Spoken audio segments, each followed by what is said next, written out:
انجم انصاری صاحب، جن کے خیالات وہ تو آج ہمارے درمیان نہیں ہیں، لیکن ان کی سوچ، ان کے خیالات، ان کا کام ہمارے درمیان اس وقت چمکدار ہے، موجود ہے۔ تو میں عالی جناب پرنسپل ضیاء الرحمان انصاری صاحب سے گزارش کرتا ہوں کہ آپ یہاں تشریف لائیں اور انجم انصاری صاحب کی شخصیت پر اظہار خیال فرمائیں۔ زوردار تالیوں سے آپ استقبال کریں گے محترم پرنسپل ضیاء الرحمان انصاری صاحب۔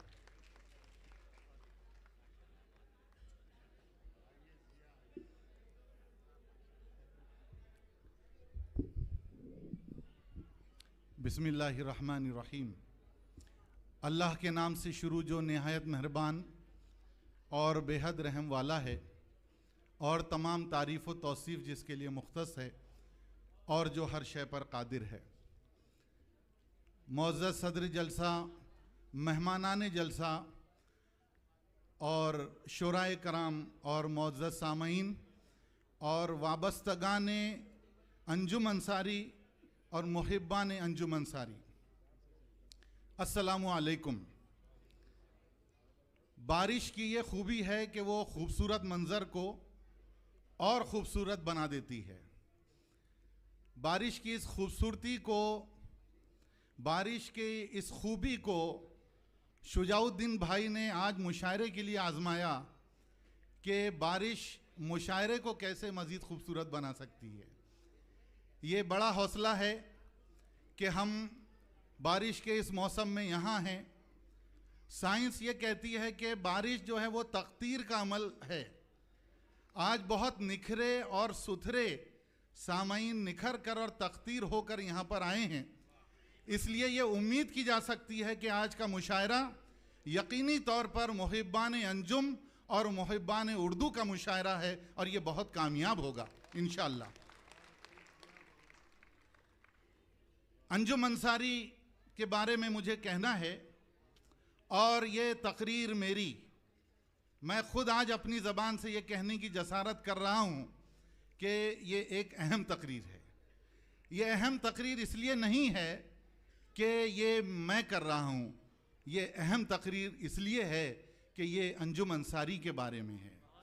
یہ اس لیے اہم ہے کہ یہ اس شاعر کے بارے میں ہے جس نے اپنی زندگی کی، اپنی جوانی کی اور اپنے بڑھاپے کی 5 دہائیاں اردو زبان و ادب کی خدمت کے لیے وقف کی ہیں۔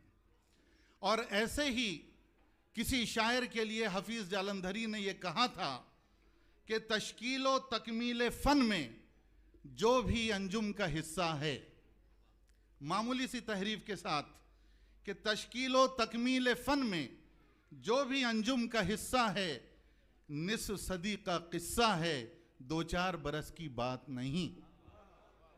یہ ایک بہت طویل قصہ ہے، اور یقیناً انجم انصاری صاحب کے فن پر گفتگو ہو سکتی ہے، ان کی شخصیت پر گفتگو ہو سکتی ہے، اور ان کے اس خاندان پر گفتگو ہو سکتی ہے کہ جس کے پہلے بھی اس خاندان میں اردو تھی، ان کے خاندان میں اردو ہے، اور ان کے آنے والا جو نئی نسل ہے اس خاندان میں بھی اردو ہے۔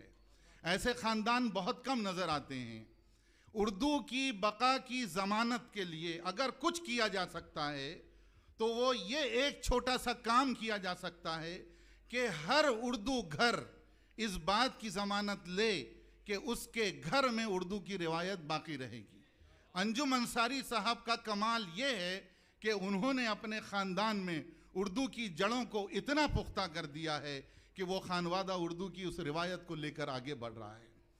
معزز حاضرین، میں اس پر زیادہ گفتگو نہیں کرنا چاہتا، کیونکہ اس موقع یہاں یہ ہے کہ یہ مشاعرہ انجم انصاری صاحب کی شان میں منعقد کیا گیا، اور کچھ بات ان کے فن کے تعلق سے ہونی چاہیے۔ میں اس کا آغاز ان کے 2 شعروں سے کرنا چاہتا ہوں کہ کیسے دیوانہ درے پیر مغاں سے اٹھے، کیسے دیوانہ درے پیر مغاں سے اٹھے، پھر کہاں اس کا ٹھکانہ جو یہاں سے اٹھے، آبلے پھوٹ پڑے زخم بھی ناسور ہے، آبلے پھوٹ پڑے زخم بھی ناسور ہے، درد بیچارہ پریشان ہے کہاں سے اٹھے۔ انجم انصاری صاحب، ان کی شخصیت کے بارے میں بہت سے مقالات لکھے گئے، مجلسیں منعقد ہوئیں، سیمینار منعقد ہوئے، اور ڈی ڈی اردو نے تو ان پر ڈاکومنٹری بھی نشر کی ہے اور ان کے کلام کو گایا گیا ہے. لیکن یہ ان کا کمال نہیں ہے. ان کا اصل کمال یہ ہے کہ انہوں نے اردو کی 200 برس پر محیط روایتی غزل کو دوبارہ زندہ کیا. میں اس بارے میں کچھ کہنا چاہتا ہوں کہ حضرت امیر خسرو کے زحال مسکی مکن برنجش، وہاں سے لے کر ولی دکھنی اور سراج اورنگ آبادی کی کلاسیکیت تک، اور وہاں سے لے کر ناصر کاظمی کی جدت ترازی تک، اور وہاں سے لے کر عصر حاضر کی شاعری تک، اردو غزل نے ترویج و ترقی کے بے شمار مراحل طے کیے ہیں.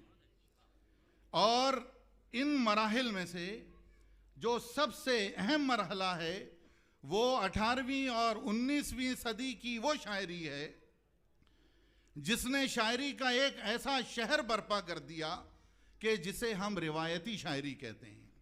اس کے بعد 20ویں صدی کے آغاز سے دنیا کے سیاسی اور سماجی اور صنعتی حالات بہت تیزی سے بدلے، اور اس کی وجہ سے اس کا براہ راست اثر جو ہے وہ شاعری اور ادب پر بھی پڑا.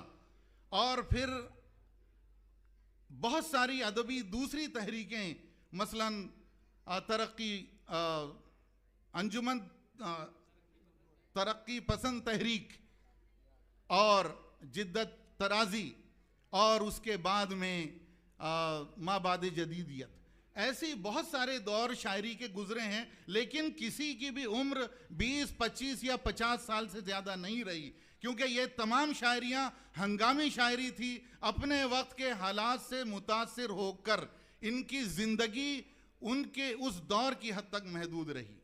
لیکن غزل کے اس سفر میں بہت اہم تھا کہ ایسے شعراء موجود ہوں جو 200 سال کے ہمارے اس روایتی سرمایے کو زندہ رکھیں اور ہماری آنے والی نسل تک وہ 200 سال کی روایتی شاعری کو پہنچائیں.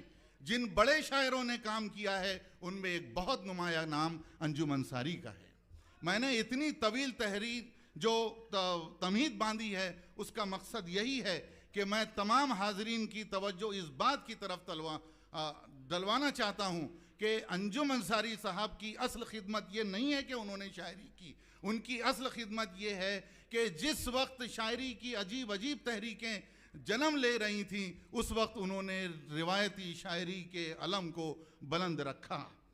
اور اس کا بہت اہم مظاہرہ اس غزل میں ہوتا ہے. میں آپ کے سامنے اس کے صرف 3 شعر پیش کرنا چاہتا ہوں کہ آبرو ضبط غم کی بچائے رکھیے، آبرو ضبط غم کی بچائے رکھیے، اپنے اشکوں کو تبسم میں چھپائے رکھیے. کیا خبر صبح کا بھولا کوئی دستک دے دے، ہو گئی شام دیے دل کے جلائے رکھیے. جاگ اٹھے گی کسی دن روح محبت بن کر، میری تصویر کو سینے سے لگائے رکھیے. معزز حاضرین، اس وقت میرے پاس میں 1 نہیں 7 پرچیاں ہیں، لیکن میں موقع کی نزاکت کو سمجھ رہا ہوں کہ وقت جتنا زیادہ جا رہا ہے تقریر کے لیے وقت اتنا ہی تنگ ہوتا جا رہا ہے. اس لیے میں اپنی بات کو مختصر کرتے ہوئے انجم انصاری صاحب کی ایک غزل پیش کر کے اپنی جگہ لوں گا. دیکھیے، آپ اس لیے اطمینان رکھیں کہ مجھے اس کی عادت نہیں ہے، میں شاعر نہیں ہوں. میں انجم انصاری صاحب کا کلام پیش کر رہا ہوں. یہ 3 شعر پیش کرتا ہوں. یہ خراج عقیدت ہیں ان کے اشعار. آج کے اس مشاعرے کے توسط سے حاضرین محفل کی طرف پہنچنے چاہیے کہ بربادی حیات کے سامان بہم ہیں آج. برباد، یہ دیکھیے روایتی شاعری کی ایک خوبی یہ بھی ہے کہ وہ ہر دور میں اس دور پر بھی وہ پوری طرح سے اترتی ہے اور اس کی معنویت برقرار رہتی ہے. برباد یہ حیات کے سامن بہم ہیں آج، ہم پھر امیدوار نگاہ کرم ہیں آج. کل میری داستان محبت سنیں گے لوگ، کل میری داستان محبت سنیں گے لوگ، لیکن تیرے ستم کے فسانے رقم ہیں آج. ماضی میں ایک مثال نہیں ایسے دور کی، ماضی میں ایک مثال نہیں ایسے دور کی، جو قابل گریز تھے وہ محترم ہیں آج. بہت بہت شکریہ. یہ تھے علی جناب پرنسپل ضیاء الرحمان انصاری صاحب، ایک تو آپ نے جو اظہار خیال کیا، میں پہلے اس کے لیے آپ کو مبارکباد پیش کر دوں، اور دوسرا میں اس لیے آپ کو مبارکباد پیش کرتا ہوں کہ آپ نے وقت اور حالات کی نزاکت کو سمجھا۔